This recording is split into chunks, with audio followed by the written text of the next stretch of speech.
کہ ہم مثالی نوجوان بنے، جن کے پاس قرآن نہیں، حدیث نہیں، پیغمبر کی ذات گرامی نہیں، ایسی اعلیٰ تعلیمات نہیں، وہ گمراہ ہوتی ہو تو ہوا کرے۔ ہم تو ان کے بارے میں بھی یہی چاہیں گے کہ وہ بھی جنت میں آنے والی بنے، لیکن میرے بھائیو ہمارے پاس اتنا اعلیٰ تعلیم کا قانون موجود ہو، پھر بھی ہم لوگ گمراہ، پھر بھی ہم دوسروں کے کلچر کو اختیار کریں، لباس کے سلسلے میں، بال کے سلسلے میں، شادی بیاہ کے سلسلے میں ہمارے پاس کلچر موجود ہے، تعلیمات موجود ہے، ہمیں کہیں جانے کی ضرورت نہیں ہے، اور بہت اعلیٰ پرسکون تعلیمات موجود ہے۔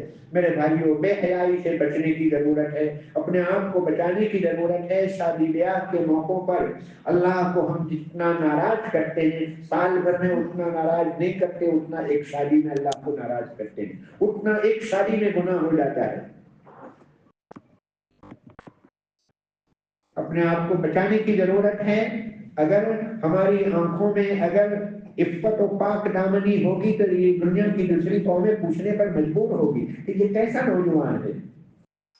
وہاں انگلینڈ میں ایک عرفان بھائی نامی آدمی تھا، ایک انگریز لیڈی نے اس کا مصافحہ کرنا چاہا اور اس نے ہاتھ کھینچ لیا، مصافحہ نہیں کیا، اور کہا کہ یہ میرا ہاتھ میری وائف کی امانت ہے، تیرے لیے نہیں ہے۔ تو وہ انگریز لیڈی کہہ رہی تھی کاش کہ یورپ کے سارے نوجوان عرفان کی طرح ہو جاتے۔ ایسی تعلیمات ہمارے پاس موجود ہیں۔ لہذا پہلے نمبر پر میں یہ کہوں گا کہ نماز اور مسجدوں کا تعلق مضبوط بناؤ۔ یہ ہمارا جی پی ایس ہے۔ اگر فلائٹ کے پاس یا اجتماعوں کے پاس جی پی ایس نہ ہو، جی پی ایس کے مطابق وہ نہ چلیں، کہاں جانا ہے اپنی دفاع اور اپنا رخ صحیح نہ رکھیں، وہ اوپر چلتے ہیں، کمپیوٹر کے اوپر چلتے ہیں، کمپیوٹر نہ ہو تو وہ جہاز کے لیے خطرہ ہو جائے گا۔ وہ کیپٹن اور وہ پائلٹ اس کو جی پی ایس کو فالو کرتا ہے، دشا بتلاتا ہے جی پی ایس۔ تو قرآن، یہ مسجدیں اور نماز یہ ہمارا جی پی ایس ہے، یہ ہمارا رخ صحیح رکھے گا، ہمارے ایمان کی حفاظت کرنے کا ضامن ہے۔ 10 منٹ کا وقت نماز کے لیے، 10-15 منٹ کا وقت چاہیے۔ انشاءاللہ مسجدوں سے ہمارا تعلق مضبوط ہو، کریں گے انشاءاللہ، مسجدوں سے تعلق مضبوط ہو، مسجد کی تعلیموں میں شرکت کریں، گھر میں تعلیم کو زندہ کریں، اور قرآن مجید رمضان میں تو پڑھتے ہیں، آؤٹ آف رمضان میں بھی ہمارا ایک معمول اور روٹین ہونا چاہیے کہ روزانہ مجھے ایک پارہ پڑھنا ہے۔ ایک پارہ نہیں پڑھ سکتے، آدھا پارہ نہیں پڑھ سکتے، پاؤ پارہ تو لازم پڑھیے کسی بھی حال میں۔ مجھے پوری امید ہے کہ اس مجمع میں کوئی ایسا نہیں ہوگا جس کو قرآن پڑھنا نہ آتا ہو۔ اگر نہیں آتا ہے تو رمضان کا مہینہ آ رہا ہے، آپ اپنے امام صاحب سے، علماء سے، حافظ صاحبان سے آپ درخواست کریں گے تو انشاءاللہ قرآن پڑھنا سکھائیں گے۔ اور سب کا قرآن سب کو پڑھنا آتا ہے، لیکن ضروری نہیں کہ سب کا صحیح ہو۔ صحیح قرآن پڑھنا، اس کے لیے تھوڑا سا وقت فارغ کرو۔ رمضان کے مہینے میں ہمارے علاقے میں الحمدللہ علماء کی بڑی تعداد موجود ہے۔ علماء سے بھی میں درخواست کروں گا کہ رمضان کے مہینے میں یہ حلقے لگائیں کہ کسی کو قرآن مجید پڑھنا ہو تو ہم سکھائیں گے، کسی کو قرآن صحیح کرنا ہو تو ہم اس کو سکھائیں گے۔ آدھے گھنٹے کے لیے، 20 منٹ کے لیے، مختلف نمازوں کے بعد مختلف مسجدوں میں اس طرح کا نظام ہونا چاہیے۔ اور درس قرآن کے بارے میں میں پھر سے عرض کروں گا حضرات علماء سے، ہماری مسجدوں میں ہفتے میں ایک دن درس قرآن ہونا چاہیے۔ امت میڈیا کو سنتی ہے، میڈیائی ذہن بن رہا ہے، قرآن و حدیث کو سنیں گے تو قرآن و حدیث کا ذہن بنے گا۔ اللہ کرے کہ منگرول میں کسی جگہ پر نہیں ہے، آج سے آپ نیت کریں، علماء کا کوئی مشورہ ہو، مذاکرہ ہو، اللہ کرے کہ بہت جلدی یہ نظام قائم ہو جائے۔ ہفتے میں ایک دن 20 منٹ یا 15 منٹ کا درس قرآن، یہ بالکل ضروری ہے، لازم ہے۔ اللہ تبارک تعالیٰ ہماری اس مجلس کو بے انتہا قبول فرمائیں۔ آپ نوجوان بہت ذوق و شوق سے یہاں پر آئے ہیں، بڑی خوشی ہوئی، الحمدللہ بہت کامیاب مجلس رہی آپ کی حاضری کے اعتبار سے۔ مجھے آپ کو جس طریقے سے مطمئن کرنا چاہیے ممکن ہے، میں مطمئن